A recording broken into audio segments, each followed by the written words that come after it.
We in this dimension, whatever dimension it is. All right. The Matrix. The Matrix. The Matrix. In the Matrix. Yeah. And now there's different levels, there's different dimensions. Like when we sleep, we release DMT.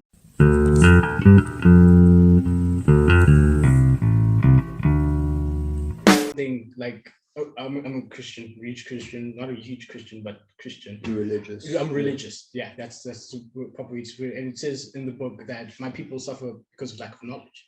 And why don't I be a vessel in order to provide the knowledge with the little knowledge? That's the word, vessel. You understand what I'm saying? And especially like those parts got into the Muse. The Muse is like the Muse. Yeah, exactly. Yeah, like I have a theory. Like it's so it's crazy. Go on. Yeah, it's like we are like so okay. Like we in this dimension, whatever dimension it is. All right. The Matrix. The Matrix. The Matrix. In the Matrix. Yeah. And now there's different levels, there's different dimensions.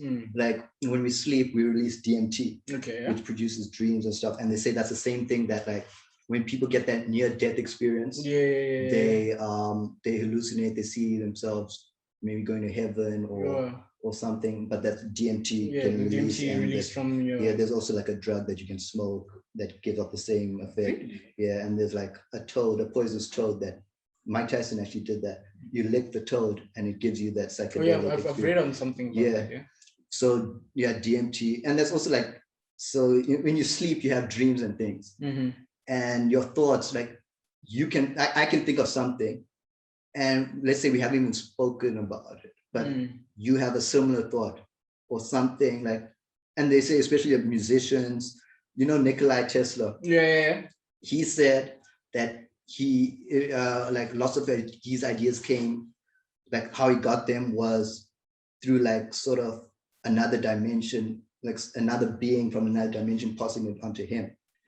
So my theory is that I call it the Muse. That's the Muse. The Muse is another dimension where all our thoughts and consciousness lies, and like certain individuals, especially creatives, artists and stuff, are able to tap into that on a different frequency. Sort of like, and that's why like you can have like your idea, like Elon Musk is a good example of like coming up with ideas. Nikola Tesla 100 years earlier came up with similar ideas. I'm not sure if I'm using that but like I'm just using him as a example. So like you get people who think of the same things 100 years in different eras and things, but all of this is existing in a space, and you're able to tap into that and grasp information from each and every different. So that's like another so it's like another dimension that we are able to tap into. I see this theory. This theory is actually interesting to me because I also have a similar theory.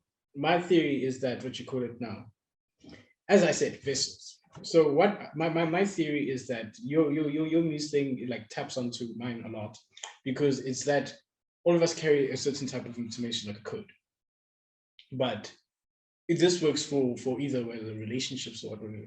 We all try to crack each other's code while moving in this world. Do you understand what I'm saying? So like what I'm trying to say is that each and every person has a code that we're trying to decipher, but in order to decipher that, we have to know the person. So we all have our different code. I can come with my code and you can come with your code. But the beautiful thing about these two codes is that we can match them up to make one code. You understand? That's how I feel that two people from opposite genres or opposite spectrums can make things work, whether it is relationship-wise or whether it is religiously or trying to understand this gender thing or whatever it is, because we all come with a code that's engraved in us, and it's changed once we are born. Now, get to me, sis. You might be confused. It's changed. I am very confused. You might be confused. It's changed when we were born, because we are now entering the code that is given to us by our household. You understand what I'm saying? Like the household. What the fuck are you saying? The household. Okay. I know I'm confused.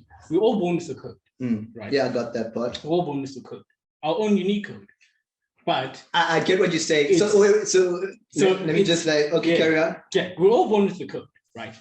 And that code is overwritten once we're born. I get it. So like what you're saying is that we have a personality we have and a person, stuff. And then when we come into the world, like we now getting this person's perspective, this person's perspective, and also we're also influenced by the household that you're in. So if your household believes, I'm a Christian because my parents are Christian, and not as Christians, the only way I know. There's no other way I know.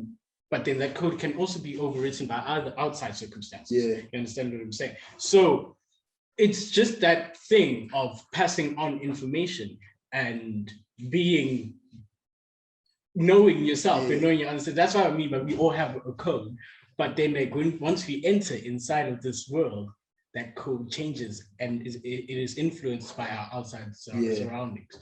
So in order to find, my theory is we can refine that code, but it's very difficult to find that code due to the outside circumstances, the traumas, the experiences that we've been through, the people we invite into our lives can influence and change the code. So and that's what's so good about like learning from other people, like meeting new people, learning that, but also in order to find your own code, I think you should also spend a lot of time by yourself. Exactly. Being in your own in your own headspace can unlock the code for you.